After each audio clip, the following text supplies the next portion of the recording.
Anozviti interim secretary general webato reCCC Sengeso Tshabangu Ovhura Hombe auya akatora mashoko aiwa achizvichenesa achiti aiwa ini handipori kana ropa revanhu mumaoko angu uye handipori kana chakashata chandikaitira mhuri yeZimbabwe. Aiwa mhuri yeZimbabwe munoziva nyaya yese yaTshabangu kuti mukomana uyu aiwa wakanorikolha aiwa maMPs kana makanselors angavhotegwa nevanhu akanyatsa kubvisa future yevanhu kana akabvisa maaspirations evanhu vakanga vaisa aiwa mumaMPs aNelson Chamisa eCCC. Saka ndina mashoko atogomzana nhasi tibva subscribe like utina on the bell icon.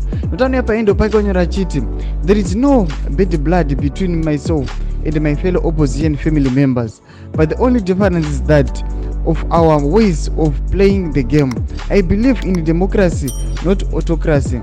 Also believe that above all, national issues must be upheld with the betterment of the citizenry. Sano mashoko ari kuya panapa achitaugwa naSengeso Tshabangu achiti aiwa maoko angu hambona kana chakaipa, asi ari kuyachichenesa achiti maoko angu hambona chakaipa nemafellow individuals aposta ayo, asi tinoshamisa nokuti ano achiposta pamwe chete patori naNelson Chamisa naFadzai Maira achiti aiwa maoko edu hambona kana chakaipa, asi mungaisa Sengeso Tshabangu mukategori yevanhu avo here, nokuti kuona kuti aiwa ari kutoisa nyangwe nevamwe vatengesi aiwa vasingatoti vamunotoziva mega kuti aiwa avatengesi avatomboiti kuti vanzi vanhu vangatorwira nyika yeZimbabwe. Saka timbotodzai mafungiro enyu nori kudii pamusoro mashoko atagwa naSengeso Tshabangu. Aiwa munongomuziva Sengeso Tshabangu haamiri kuvhura large. Pinda comment section medu dzemafungiro enyu. Musaka no subscribe kulike tinotena the bell icon.